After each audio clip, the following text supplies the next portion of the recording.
Good morning everybody. ನಾನು ಗುರು ರಾಘವೇಂದ್ರ ಪ್ರಾಪರ್ಟೀಸಿಂದ ನಂಜನಗೂಡು ಶಶಿ ಮಾತಾಡ್ತಿರೋದು. ತಾರ್ ರೋಡಿಂದ ಒಂದು ವಾಕಬಲ್ ಡಿಸ್ಟೆನ್ಸಲ್ಲಿ ಒಂದು 1.5 ಎಕರೆ ಒಂದು ಜನರಲ್ ಪ್ರಾಪರ್ಟಿ ಮಾರಾಟಕ್ಕಿದೆ.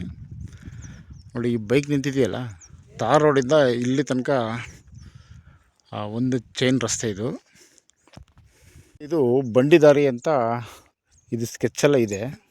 ಜೊತೆಗೆ ಏನು ಈ ಎಂಟ್ರೆನ್ಸಲ್ಲಿ ಈ ಲ್ಯಾಂಡ್ ಇದೆಯಲ್ಲ, ಇವರು ಬ್ರದರ್ ಆ್ಯಂಡ್ ಬ್ರದರ್ದು ಲ್ಯಾಂಡ್ ಇದು. ಇವರು ಸಪ್ರೇಟ್ ಮಾಡ್ಕೊಂಡಿದ್ದಾರೆ. 1.5 ಎಕರೆ ಮಾರಾಟಕ್ಕಿರೋದು. ಅಲ್ಲಿ ಒಂದು ಡಬ್ಬ ಇದೆಯಲ್ಲ, ಕ್ಯಾನ್ಗಳು, ಅದರಿಂದ ಆಚೆಗೆ ಮಾರಾಟಕ್ಕಿರೋಂಥದ್ದು. ಇದೆಲ್ಲ ಅವರ ಎಲ್ಡರ್ ಬ್ರದರ್ ಇಟ್ಕೊಂಡಿದ್ದಾರೆ. ಸೊ ಇವರು ಕ್ರಯಪತ್ರದಲ್ಲಿ ಇದು ರಸ್ತೆ ಅಂತಲೂ ಕೂಡ ಕಾಣಿಸಿದ್ದಾರೆ. ಅವರು ಒಂದು ವೇಳೆ ಕಾಣಿಸ್ತಾ ಇದ್ದರೂ ಪರವಾಗಿಲ್ಲ, ಬಟ್ ಸ್ಕೆಚ್ಚಲ್ಲಿ ಇದು ಬಂಡಿದಾರಿ ಅಂತಲೂ ಕೂಡ ಮೆನ್ಷನ್ ಇದೆ.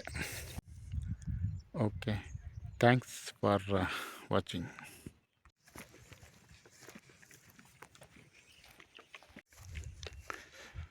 ನೋಡಿ, ಸಾಯಿಲ್ ಅಂತೂ ತುಂಬ ಚೆನ್ನಾಗಿದೆ, ರೆಡ್ ಸಾಯಿಲ್ ಇದು. ಈ ರಸ್ತೆ ಇದೆಯಲ್ಲ, ಈ ರಸ್ತೆ ಫ್ರಮ್ ದಿ ಬಿಗಿನಿಂಗಿಂದ ಇದೆ, ಸ್ಕೆಚ್ಚಲ್ಲೂ ಇದೆ. ಜೊತೆಗೆ ಕ್ರಯಪತ್ರದಲ್ಲೂ ಕೂಡ ಇವರು ರಿಜಿಸ್ಟರ್ ಆಫೀಸಲ್ಲೇ ಕಾಣಿಸ್ಕೊಂಡಿದ್ದಾರೆ.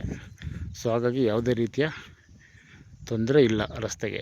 ಇದು ನಾರ್ತ್ ಫೇಸಿಗೆ ಬರುತ್ತೆ ಲ್ಯಾಂಡ್. ಇದು 1 ಎಕರೆ 20 ಗುಂಟೆ.